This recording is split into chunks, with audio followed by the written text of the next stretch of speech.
In the quiet hum of the courtroom, the usual sounds of rustling papers and hushed whispers filled the air. Judge Eleanor Hayes sat at the bench, her eyes steady and focused on the case ahead. Another day, another trial, or so she thought. The case was announced: the state of Louisiana versus James Anderson, a name that seemed all too familiar. Eleanor's heart skipped a beat. Her gaze flickered to the defendant, standing there shackled, his face hidden behind the hood of despair. Couldn't be, but it was. James, her childhood friend, the boy she once knew so well, was now standing before her in a courtroom, accused of assault and robbery. Memories flooded her mind in a flash.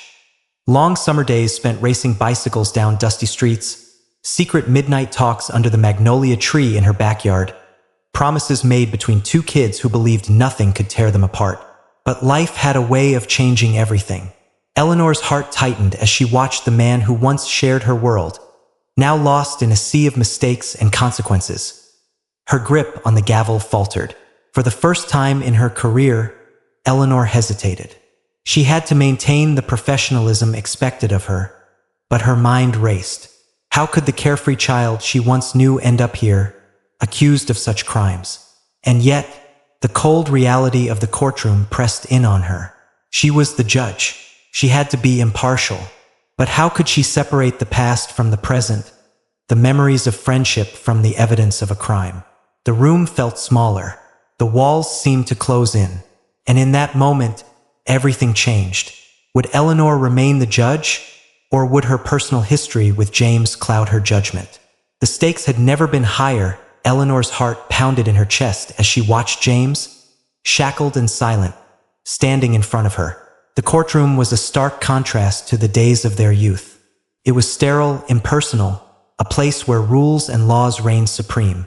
But for Eleanor, it suddenly felt like an insurmountable wall between the past and present, between the girl she once was and the woman she had become. And there, in front of her, stood James, her James, the boy she had grown up with, now a man caught in the cruel grip of a system that was as unforgiving as it was vast. The room seemed to blur as Eleanor's thoughts began to drift back in time. She could almost hear the distant hum of the cicadas on those long, scorching summer afternoons when she and James would race their bicycles down the dirt roads of Hammond, Louisiana. The wind in their hair, the sun burning their skin, and the freedom they felt, unshackled by anything but the boundaries of their small town. They had been inseparable back then, their friendship a bond that neither of them could explain to the skeptical eyes of their parents and the disapproving whispers of the neighbors. But in their world, it didn't matter.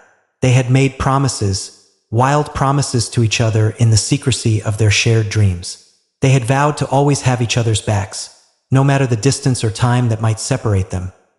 But time, as it often does, had a way of changing everything. Eleanor's eyes flickered to James, his face hardened by the years. She barely recognized the man before her.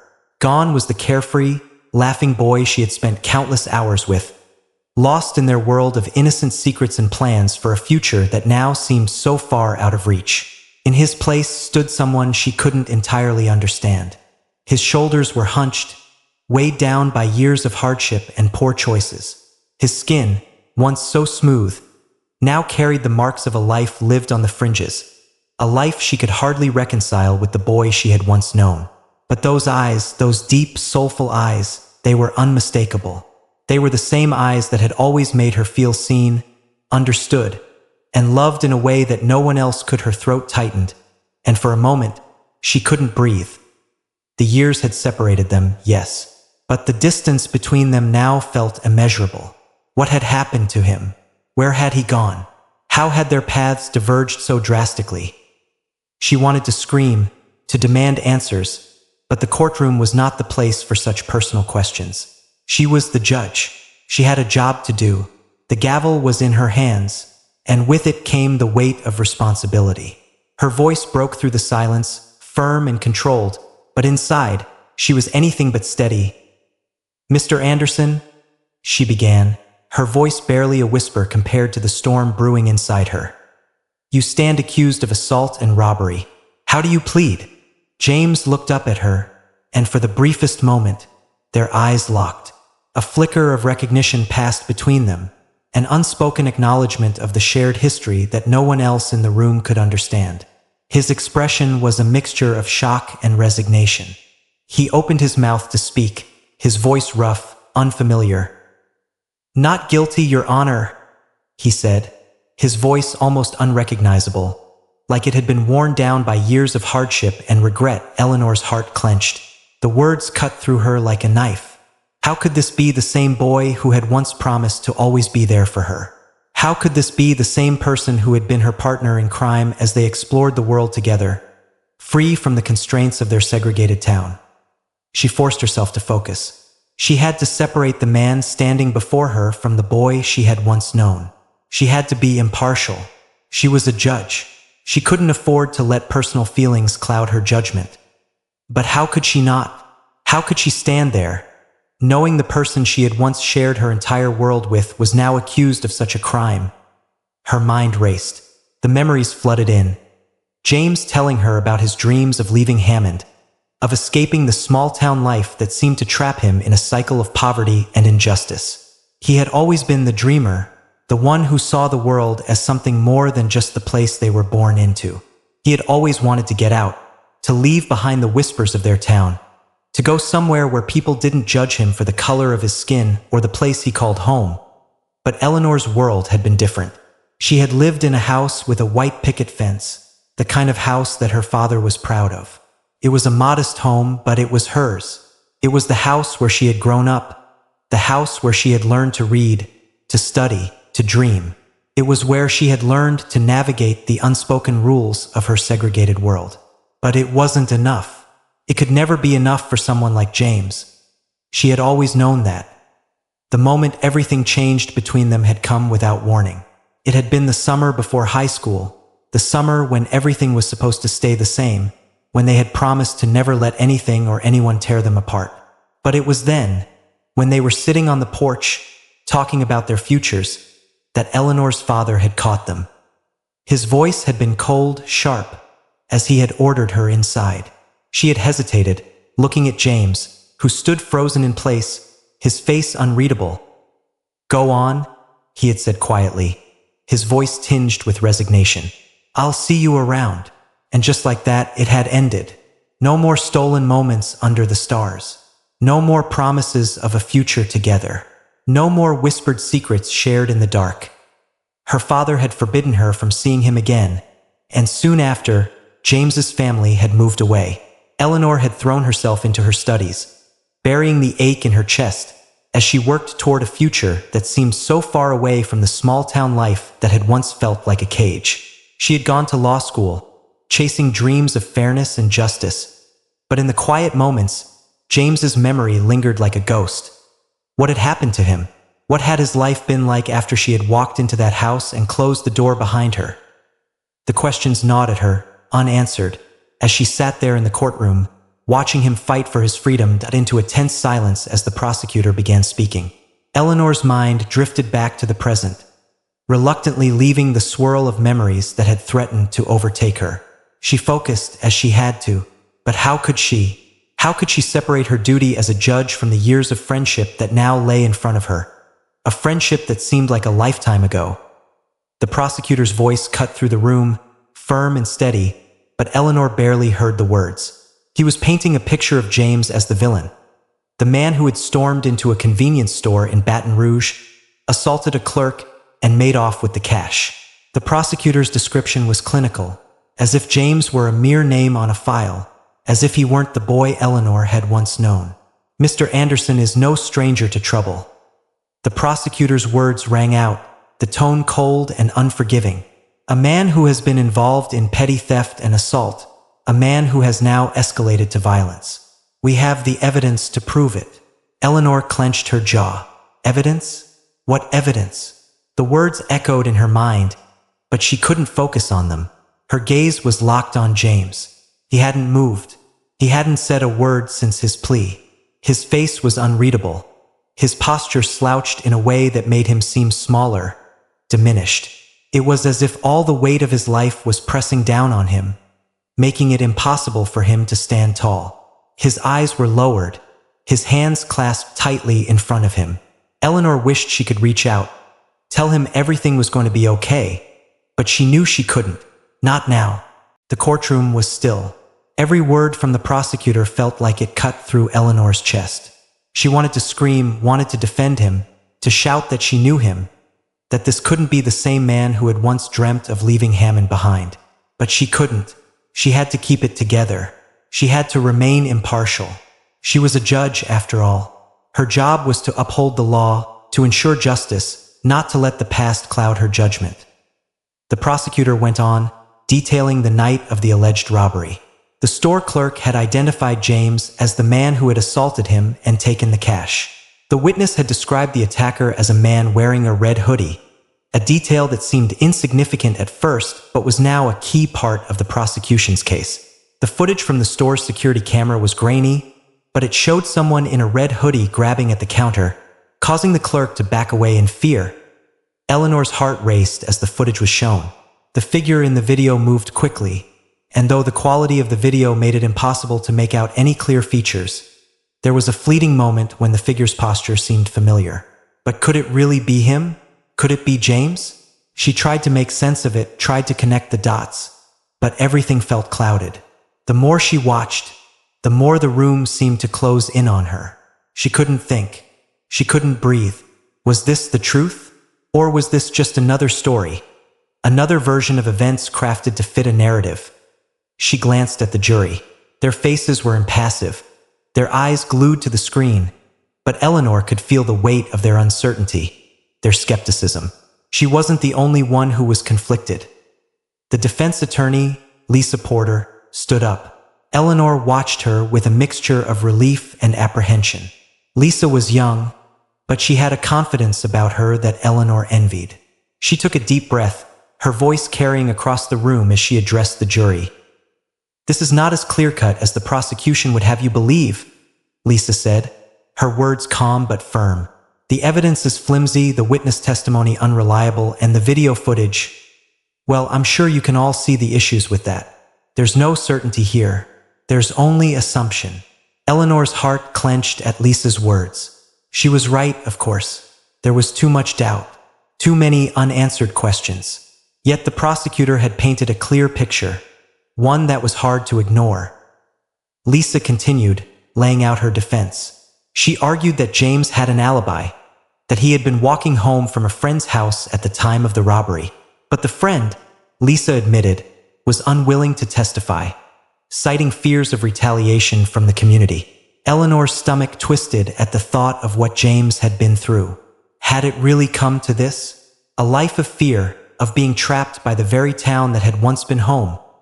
The courtroom buzzed with murmurs as Lisa pressed on, dismantling the prosecution's case piece by piece.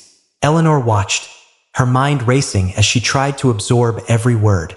But still, the image of James, the boy she once knew, kept flashing in her mind. What had happened to him? What had brought him here, to this point, where his freedom was now in the hands of 12 strangers? Then, just as she thought the tension couldn't get any higher, Lisa called her first witness, the store clerk who had been working the night of the robbery. The clerk was shaky on the stand, his words stuttering as he tried to recall the events of that night. He described a man in a red hoodie, but his memory seemed unreliable. He admitted that he hadn't seen the man's face clearly, that it had been dark, and that he had only caught a glimpse of the attacker's figure. Eleanor felt a spark of hope as Lisa pressed him, her voice sharp and focused. "You couldn't say for certain that the man who attacked the clerk was Mr. Anderson, could you?" she asked. The witness hesitated, his face reddening under the pressure. "No," he admitted finally. "I couldn't say for sure. It was a small victory, but it was a victory nonetheless." Eleanor looked at James, who shifted slightly in his seat. His shoulders squared, just a fraction, but it was enough to tell her that he had caught the glimmer of hope too. But the doubt lingered. What was the truth? And how could she possibly know it?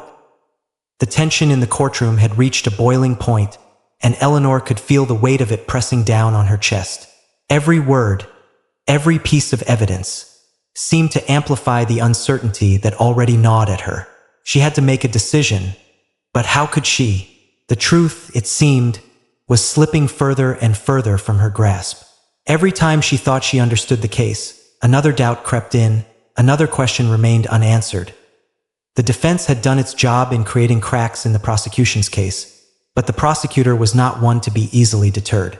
With a steady, almost clinical air, he began his rebuttal, reminding the jury of the damning evidence. The security footage, the witness testimony, the fact that James had been found only blocks away from the scene of the crime, the stolen money still in his possession. The prosecutor had built his narrative, and it was a compelling one. The problem was, it felt too neat, too wrapped up in a bow. Eleanor glanced at the video again, her heart pounding. The footage was grainy, the figure wearing a red hoodie, moving swiftly, almost violently. The prosecutor had insisted it was James, but Eleanor wasn't so sure. The image was too blurry, too indistinct. It was a silhouette, nothing more, and in that moment, she realized how little she actually knew for certain. She had seen countless pieces of evidence in her time as a judge, each one coming with its own set of questions. But this felt different. This wasn't just about the law. This was about a person she had once known, about a friend. Could she truly separate that from the facts laid out before her? The prosecutor's voice cut through her thoughts. "Ladies and gentlemen of the jury," he began, his voice rising in intensity. "The evidence is clear. We have the victim's testimony, the suspect's proximity to the scene, the stolen goods found in his possession. The simple, James Anderson is guilty." Eleanor could feel her pulse quicken.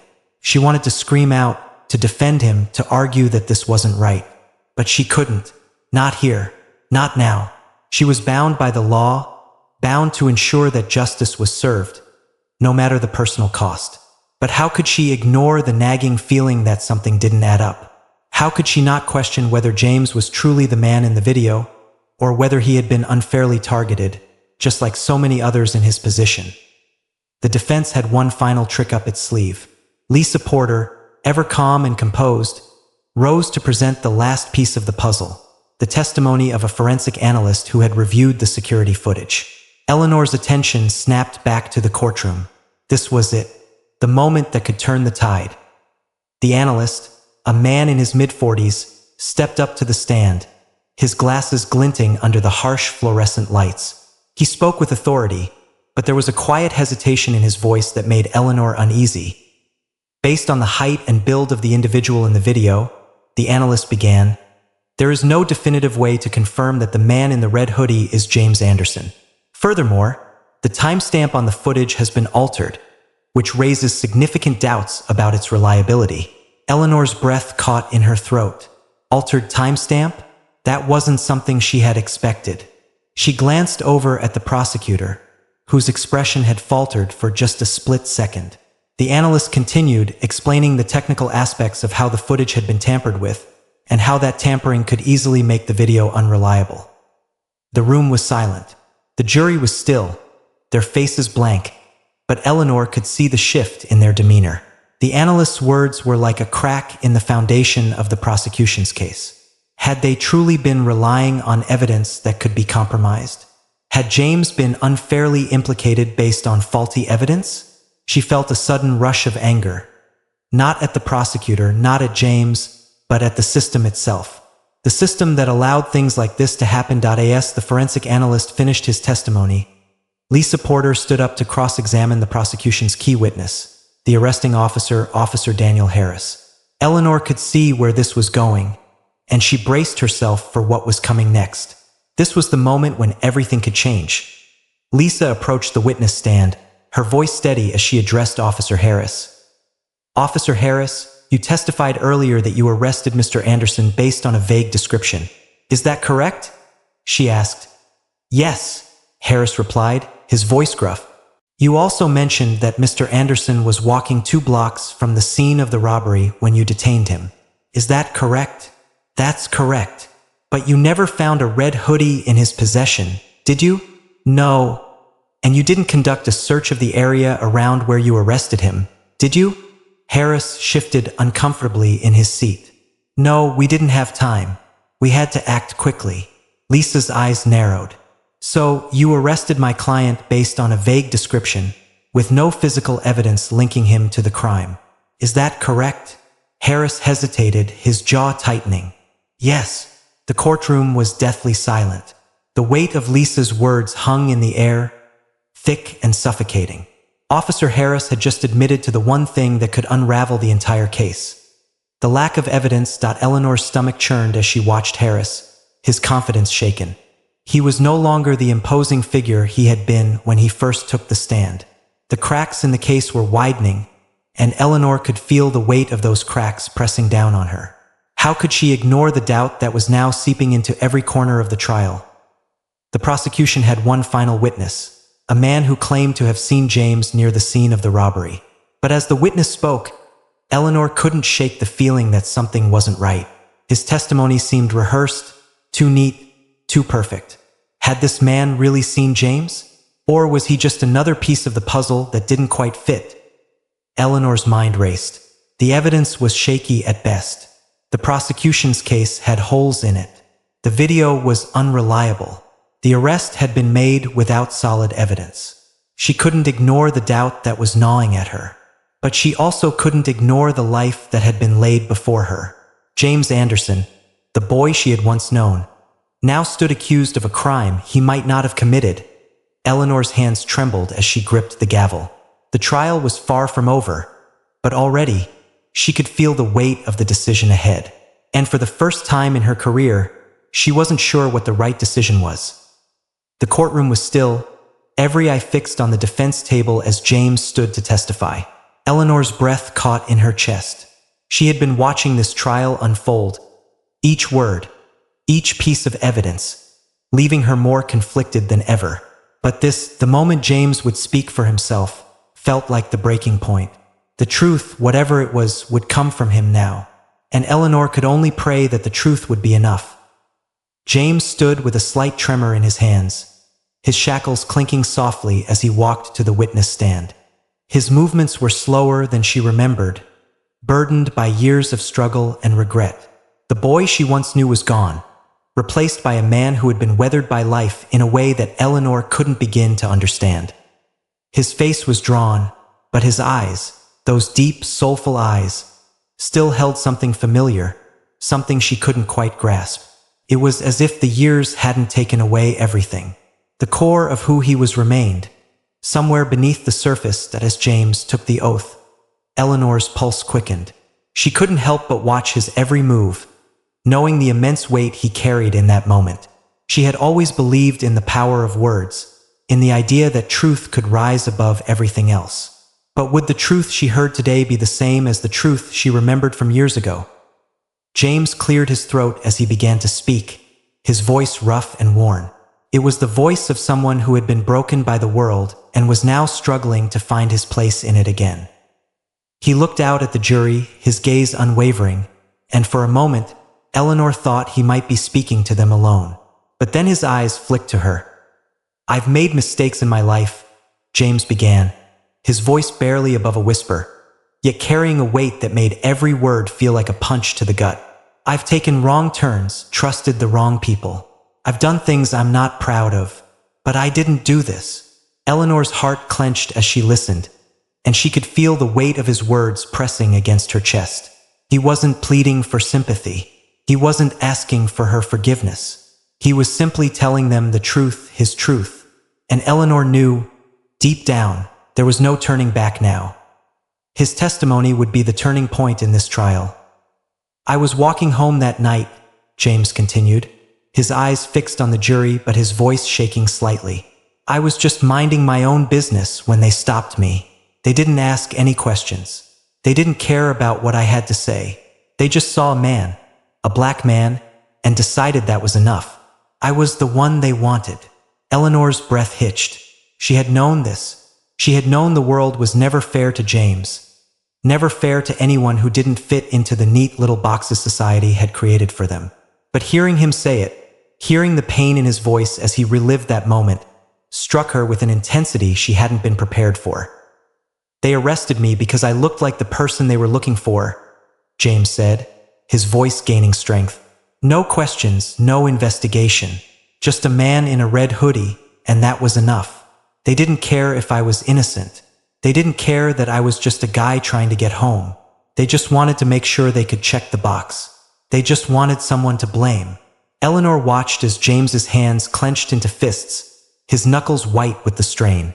She could see the anger building in him, but it wasn't the anger of someone who had given up.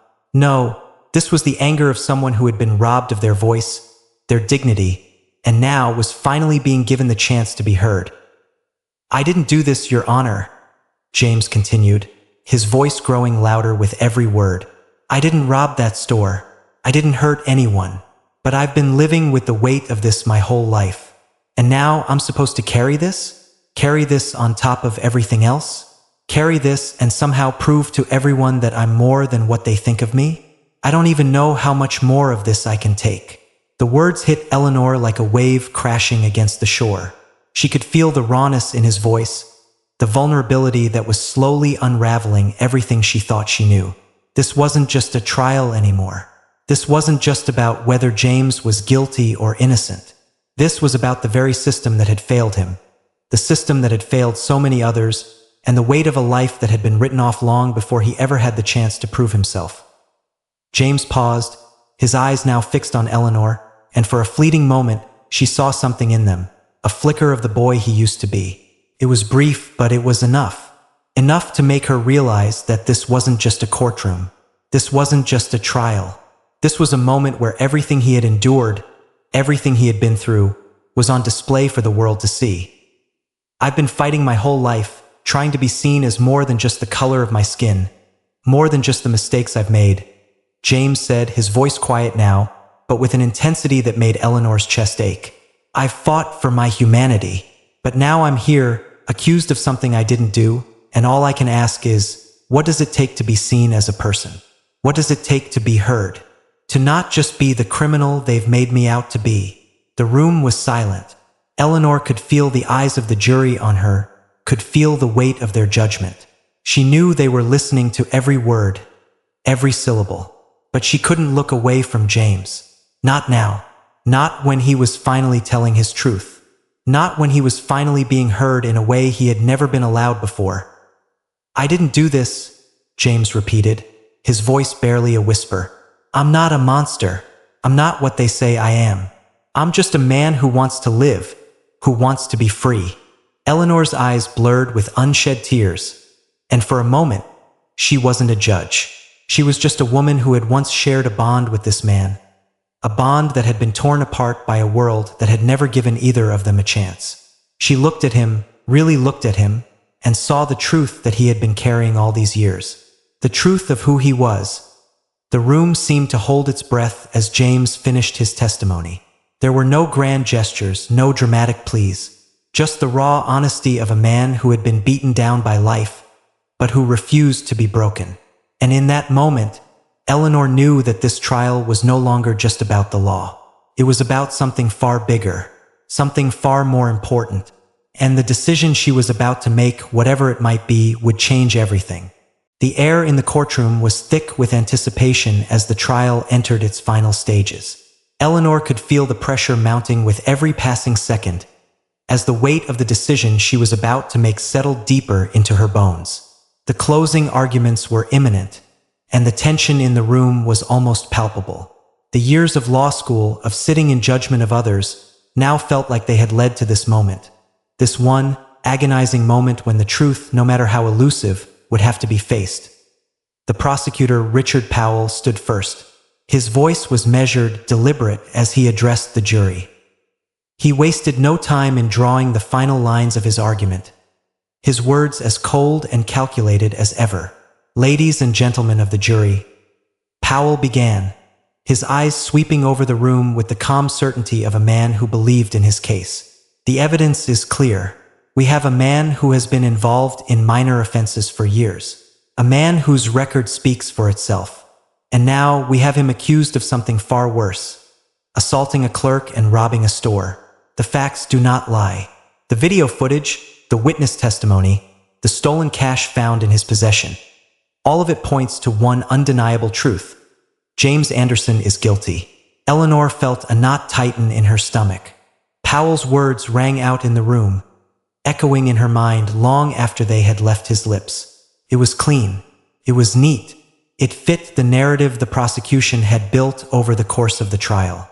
There was no ambiguity, no room for doubt in his argument. And yet, Eleanor couldn't escape the feeling that something was missing, something fundamental, a piece of the puzzle that didn't quite fit. She turned her gaze toward James. He was sitting quietly at the defense table, his face unreadable. His posture, though slouched, seemed to have a new firmness to it. The doubt that had haunted Eleanor throughout the trial now seemed to hang in the air like a fog, and she could see that the jury was feeling it too. How could they not? They had been presented with so much conflicting evidence, so many cracks in the prosecution's story, that even the most straightforward of facts felt dubious now. Lisa Porter, the defense attorney, stood up next. The young woman's calm demeanor in the face of such pressure was almost unnerving. But Eleanor could see the passion beneath her professionalism, the quiet conviction that had carried her through the trial. Lisa was not just defending a client. She was fighting for something bigger, something that transcended the case at hand. It was as though Lisa, in her quiet way, understood the weight of the world on James's shoulders and the injustice of the system that had put him there. "Ladies and gentlemen of the jury," Lisa began, her voice clear, confident, cutting through the tension in the room. "The prosecution would have you believe that this case is open and shut. But I urge you to look closer. Look beyond the surface, beyond the evidence that is convenient, and ask yourself, is this truly justice?" She paused, letting the question hang in the air. The room was so quiet that Eleanor could hear the soft ticking of the clock in the corner of the room. James Anderson has been labeled a criminal based on nothing more than a description, an assumption, and a blurry video that could have been anyone. The witness couldn't even identify him with certainty. The arrest was made without probable cause. And most importantly, the alibi he has been denied, an alibi that could prove his innocence, is dismissed without a second thought. Lisa's voice began to rise, her passion fueling her words. James is not just a criminal. He is a man who has lived a life of hardship, a life shaped by the biases of a society that has judged him before he ever had the chance to prove who he really is. Yes, he has made mistakes, but none of those mistakes should define him. None of those mistakes should be enough to send him to prison for something he did not do. Eleanor's heart pounded in her chest. The words were simple, but they carried the weight of a truth that she could no longer ignore. James had lived a life burdened by the weight of assumptions. A life where the color of his skin and the circumstances of his birth had defined him before he even had a chance to make his own choices. As Lisa finished her argument, Eleanor felt a profound shift in the room. The jury, once poised and stoic, now seemed more uncertain, more questioning.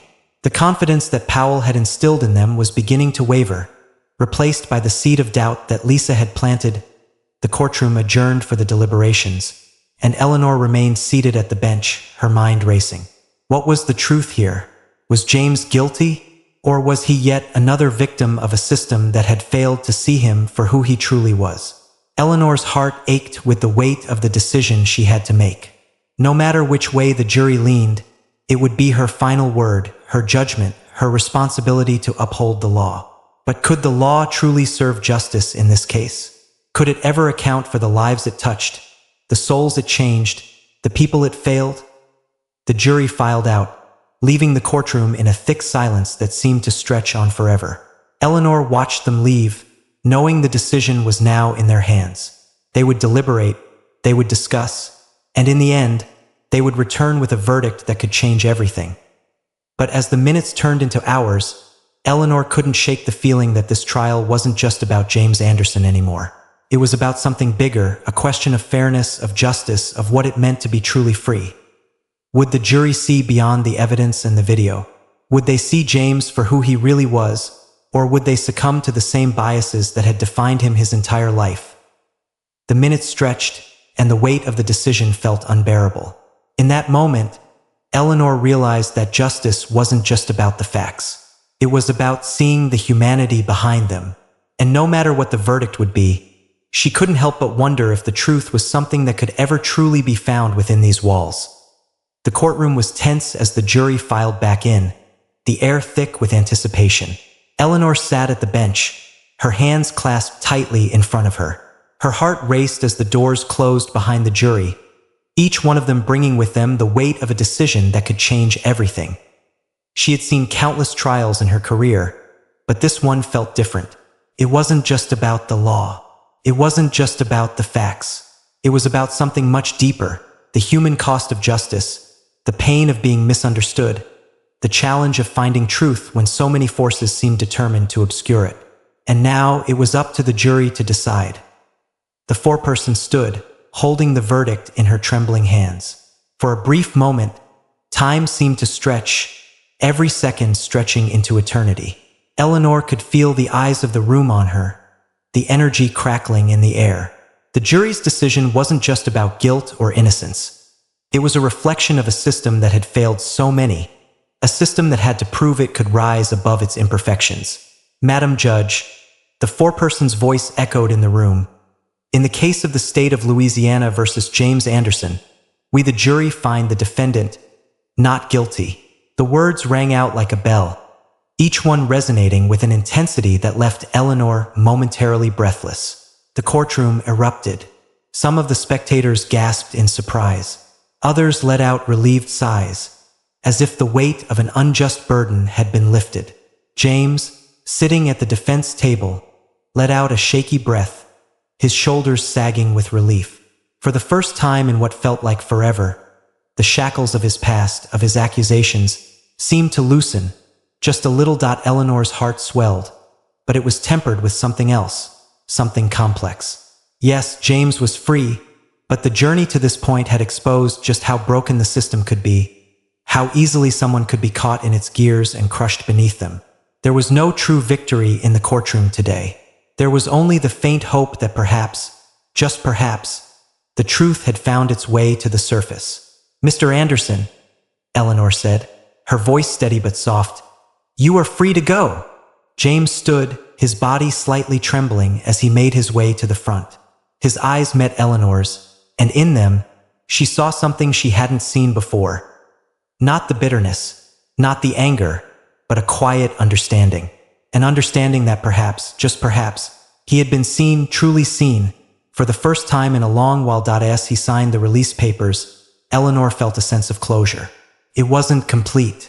It wasn't perfect, but it was something. And in a world that often seemed consumed by its flaws, that something felt like a step in the right direction. The aftermath of the trial wasn't as simple as a verdict. It was about the broader questions it raised, the questions that demanded to be asked, not just in this courtroom, but in every corner of society. How often do we judge others based on assumptions, based on labels, without ever really seeing who they are beneath the surface? How often do we fail to recognize the humanity of those we pass by, of those we accuse, of those we convict? In the case of James Anderson, the law had failed to recognize his humanity. It had failed to see the boy he had once been, the man he could have been, if only the system had been kinder, had been more just. And while the verdict was a victory for James, it was also a reminder of how much more needs to be done to ensure true justice for everyone. Eleanor couldn't shake the thought that this trial had been a reflection of something much larger, something that reached beyond the courtroom and into the heart of society itself. We all have a responsibility to look deeper, to question what we are told, to fight for those who are silenced by the system. And perhaps, just perhaps, by doing so, we can begin to create a world that is more than just a series of courtroom dramas. We can create a world where truth is not only sought but recognized in its full complexity. As the courtroom emptied, Eleanor lingered at her bench, lost in thought. She had made the right decision today, but she knew that the work wasn't over. There would always be more trials, more cases, more lives to touch. But it was moments like these, the quiet moments of truth, when the world seemed to pause and listen, that made it all worth it. James turned to leave, and as he passed Eleanor, he offered a quiet, almost imperceptible nod. It wasn't gratitude. It wasn't anger. It was simply acknowledgement. The kind of acknowledgement that comes from one human being to another, when they know they've both faced something much bigger than themselves and have come through it together. As James walked out the door, Eleanor felt something shift within her. It wasn't just relief. It wasn't just the knowledge that she had done her duty. It was something deeper, something that reminded her why she had become a judge in the first place.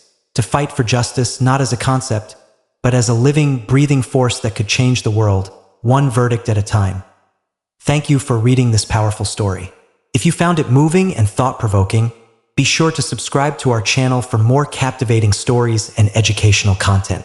We hope this story has inspired you to look deeper at the world around you, to question, to understand, and to seek justice, not just in the courtroom, but in every corner of our lives. Stay tuned for more, and don't forget to hit the bell icon for updates.